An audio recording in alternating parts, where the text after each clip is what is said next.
Lepo pozdravljeni spet v naši družbi. Tokrat sem se podala na pot raziskovanja alternativnih metod zdravljenja in z mano je Irena Bučar. Lepo pozdravljena.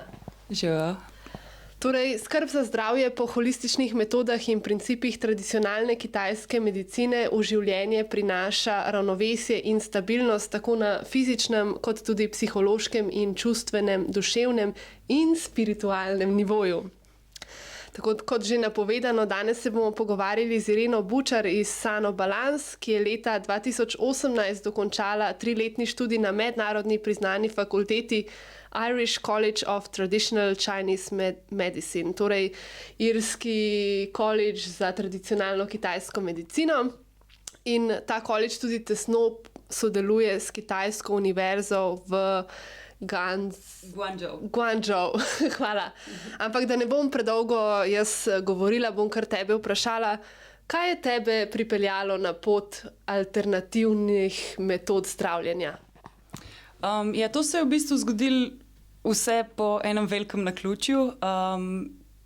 Jaz sem se prijavila v bistvu znotraj tega faksa na en program Qigonga. In ko sem bila tam, sem v bistvu glih prebolela en prehlad, še vedno me je grlo bolelo in sem to omenila svojemu profesorju, kasnejšemu svojemu profesorju. Pa so na meni na hitro naredili akupunkturo, na hitro pač. V bistvu me je naredil vajo za 3. letnike, ki se že ukvarjajo malo s prakso, pa so me oni mogli diagnosticirati, pa potem jih je on malo pač poučil na tem primeru in naredil akupunkturo in to je pri meni toliko hitro delalo takrat, sicer je bil tudi tak tip bolezni oziroma pač problema, ki so ga zdravili, da je bil pač zelo hitro prišel in zelo hitro tudi šel, ampak to je pri meni takoj funkcioniralo in potem sem enostavno mogla razumeti, kako je to možno, kako to deluje in sem se vpisala na ta faks. No pa da zdaj še pol povem malo epiloga. Jaz sem imela v preteklosti velike probleme z dihanjem, imela sem kronično atipično pljučnico, imela sem tudi astmo in pač to se je v bistvu vse slabšalo in nič nisem uspela narediti glede tega znotraj sistema naše medicine. No in takrat, ko sem se pol vpisala na faks na Irskem in začela tudi pač prakticirati oziroma hoditi na tretmaje tradicionalne kitajske medicine, so se vsi te problemi izboljšali, nikoli več nisem pač rabila uporabiti Ventolina pa teh pumpic, ki sem jih imela in tako da pač na svoji koži na lastni koži sem občutila, kako to deluje in pač me je čisto prepričalo. Torej, omenila si že Qigong pa akupunkturo. Kaj v bistvu zajema tradicionalna kitajska medicina? Kakšne metode?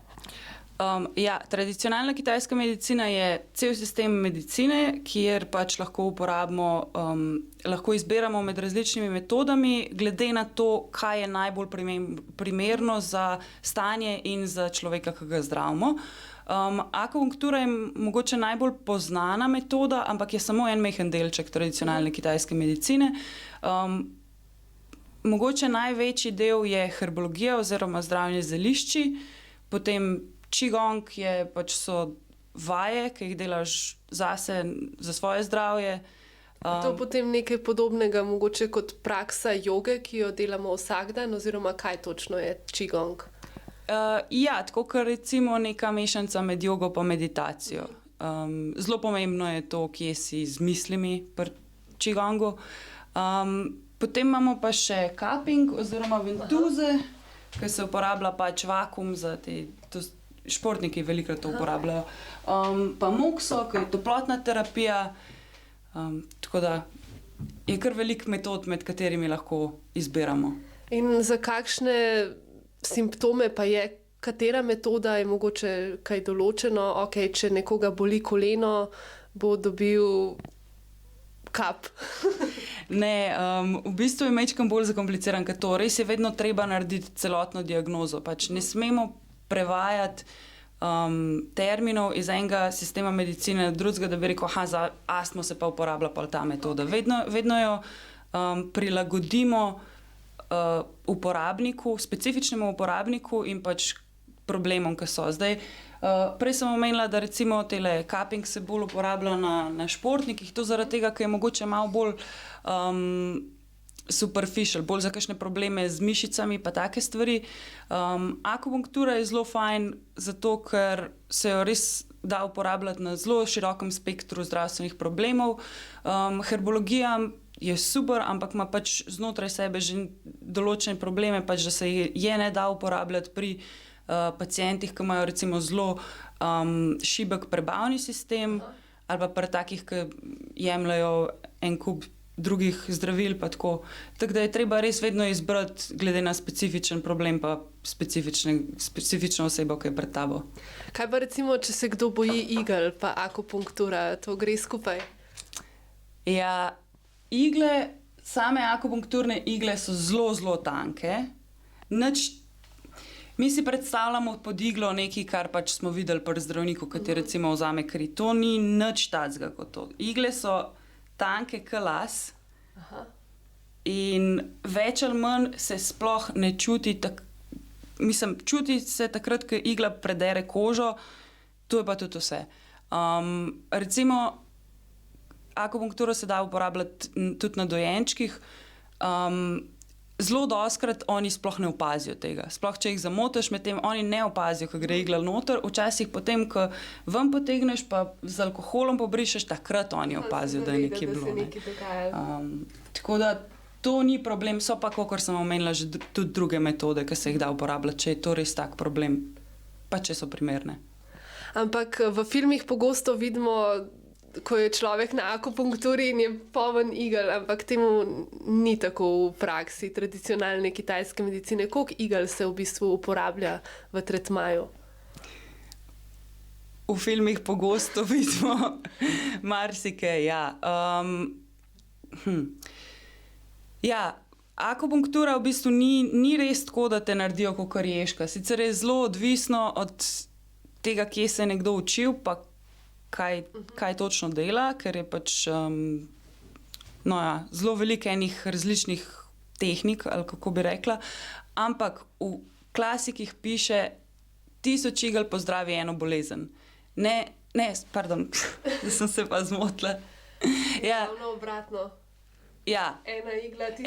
Ena igla pozdravi 1000 bolezni, ne 1000 igel pozdravi eno bolezen. In zato je zelo pomembno, da si ti da je tebi jasno na podlagi diagnoze, kaj točno delaš. Ker če ti ni točno jasno, kaj delaš, potem boš naredil malo to, pa malo to, pa malo to, pa še malo to in potem pač v bistvu ti daješ telesu različne komande ali pa organizmu različne komande, kakor da bi rekel psu, sedi prostor, glas, pa ne ve, kaj bo naredil.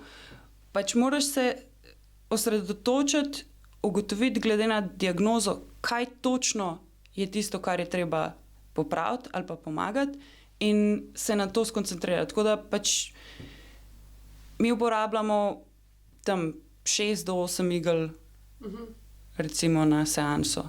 Najbolj pogosto.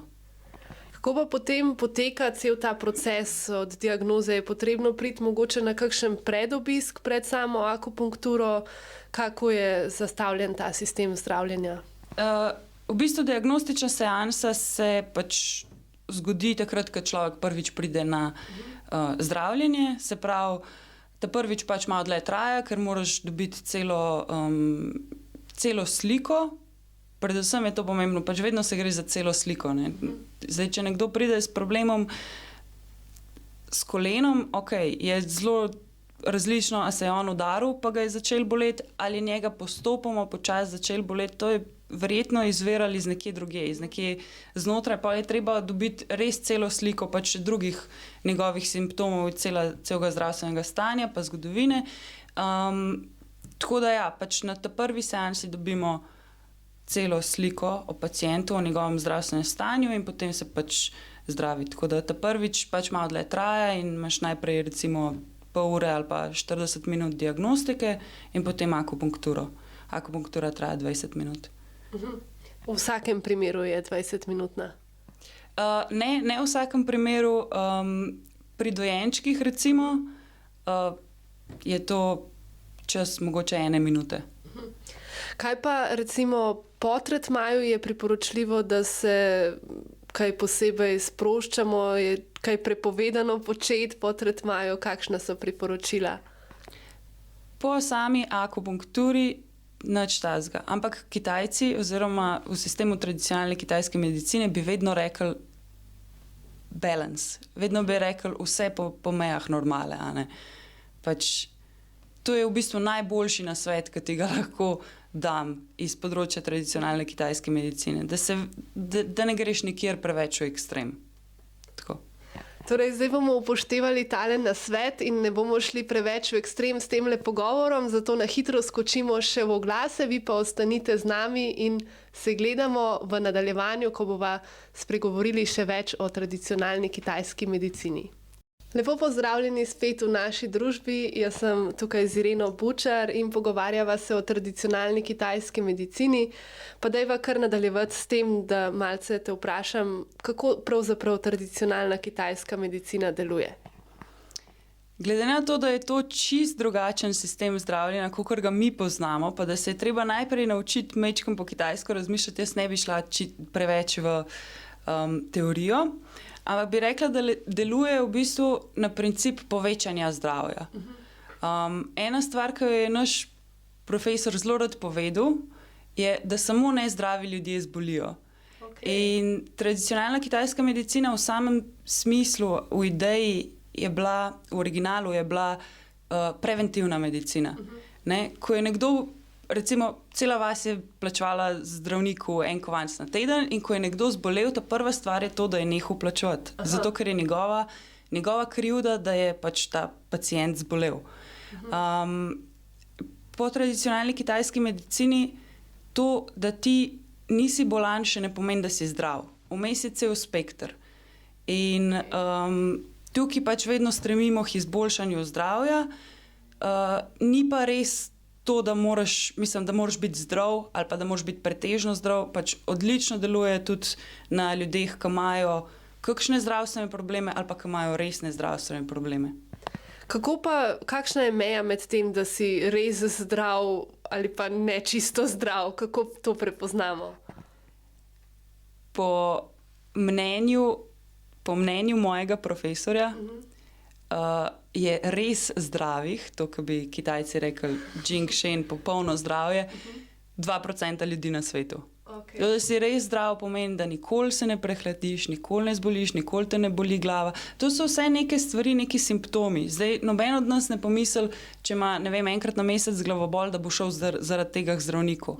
Ampak tukaj je razlika. Pač na zdravljenje s tradicionalno kitajsko medicino pa takrat lahko greš. Potem ful veliko stvari je, ki mislimo, da so normalne, pa sploh niso. Recimo še posebej, kar se tiče ali pa eno področje, kjer se to zelo kaže, je glede ženske menstruacije. Pač vsi mislimo, da je normalno, da včasih majčkeno ni čisto točno 28 dni ali pa da kdaj kaj majčkeno boli, pa nič od tega ni normalno. Vse to so simptomi, vse to so pokazatelji nekega neravnovesja, ki ga lahko pač s tradicionalno kitajsko medicino izboljšamo. Kakšna pa bi bila potem res uravnovešena menstruacija oziroma njen cikel? To bi moglo biti pač na vsakih točno 28 dni. To, da veš, da imaš menstruacijo samo potem, da kri zapušča tvoje telo, nobenih predtem kakšnih PMS-ov, spremembe v prehrani ali pa cravingov, nobenih bolečin, utrujenosti, samo to traja 3 do 5 dni in to je to. Torej, v bistvu menstruacije bi morale biti povsem neboleče in čisto enostavne. Kako pa lahko v bistvu pridemo do tega s pomočjo tradicionalne kitajske medicine? Vedno se začne s samo diagnozo. Pač najprej je treba narediti diagnozo in potem je pač ogromno enih stvari ali pa načinov, na katere se lahko pač pride proti temu ali pa stopi en korak počasi. Tukaj gre počasi, korak po koraki. Ponavadi ni tako, da boš ti enkrat šel, pa bo pač super. Koliko časa so se te problemi že dogajali, pa nalagali, preden si se ti odločil nekaj narediti za to.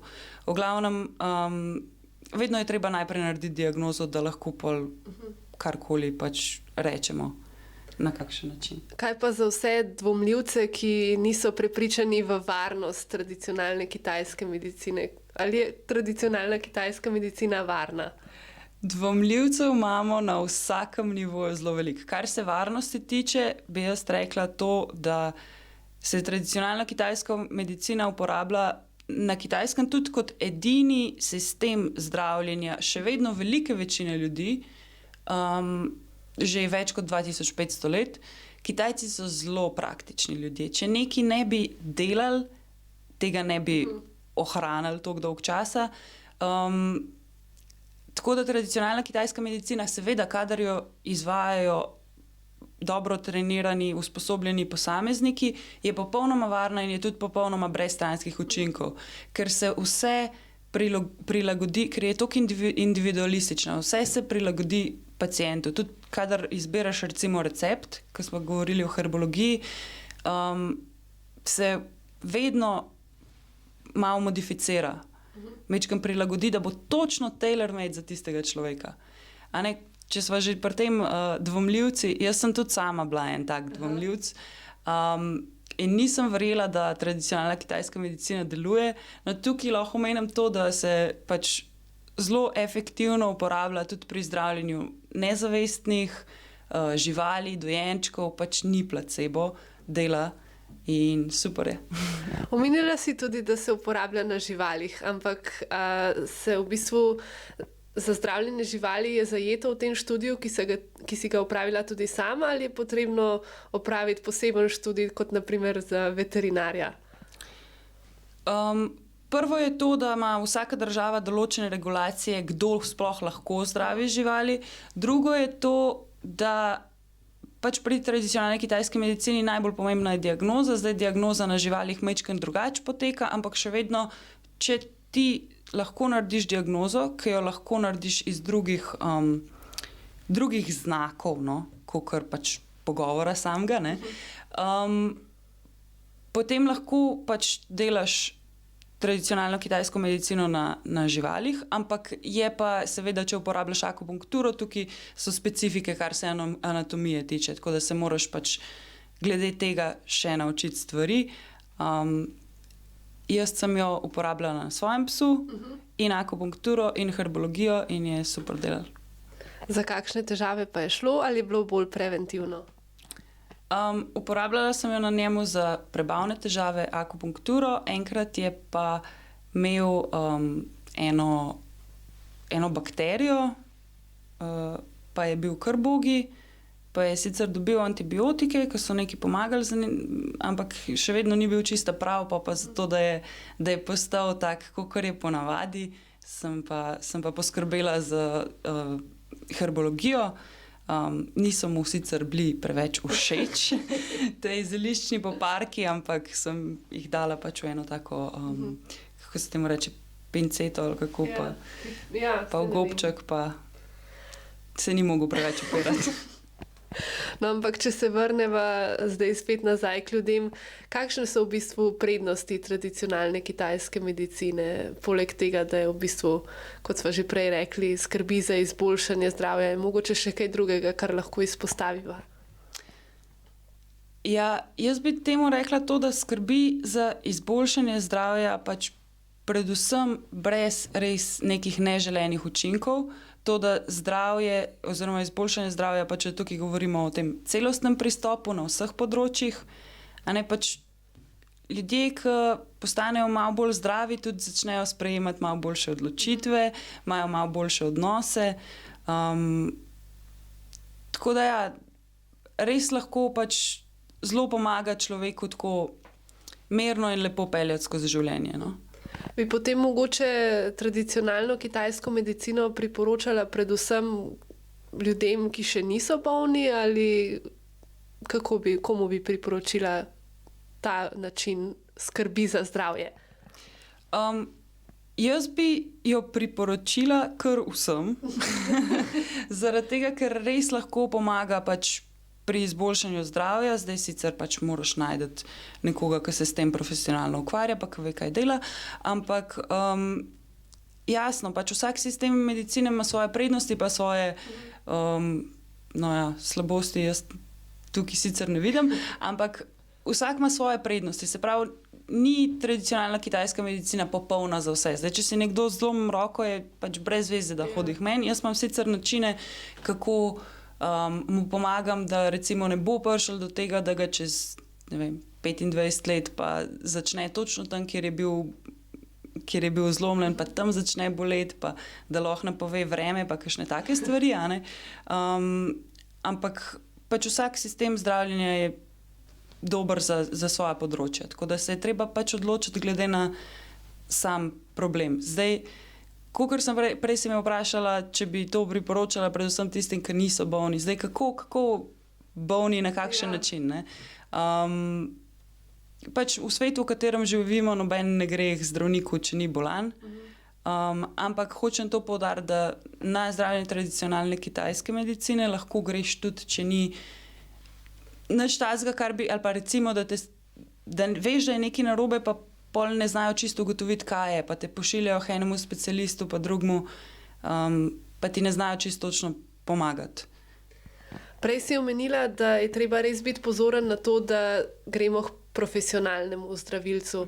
Kako pa v bistvu vemo, so kakšne zadeve, na katere je treba paziti, obstaja kakšen register, kjer lahko najdemo praktikante, ki so res zanesljivi, kako je s tem? Zdaj, tradicionalna kitajska medicina ni nekaj, kar lahko dobimo pri zdravniku sodobne medicine, ni nekaj, kar lahko dobimo pri fizioterapeutu, niti ni nekaj, kar lahko dobimo pri akupunkturistu. Tukaj odzadaj je cel sistem znanja,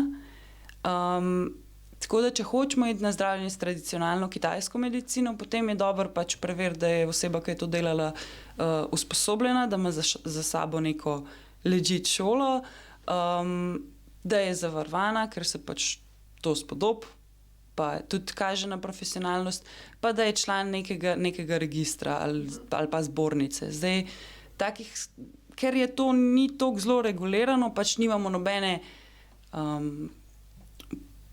mislim, je treba kar narediti raziskavo, no. Ampak vedno lahko vprašate pač človeka, ki se s tem ukvarja, kakšne so njegove, pač kakšno izobrazbo ima, a je za njim stoji kakšen sistem, tako. Torej, če bi kdo želel tebe vprašati za nasvet ali pa izvedeti kaj več o tradicionalni kitajski medicini, kje te lahko najdemo? Lahko me najdete na moji spletni strani www.sanobalance.com. Drugače sem članica profesionalnega registra tradicionalne kitajske medicine. Zdaj, to je zelo pomembno zaradi tega, ker si potem vezan po profesionalnem in etičnem kodeksu. In to je ena stvar, ki je pač tudi zelo pomembna, a ne? Torej, da se zadeva opravlja točno tako, kot je treba in da vsi ostanemo zdravi oziroma ozdravimo. Postanemo in ostanemo, tako. Super, Irena, najlepša hvala za vse informacije in za pogovor. Vam tudi hvala za ogled. S temle zaključujemo najin prispevek, vi pa kar ostanite z nami še do konca oddaje in se gledamo.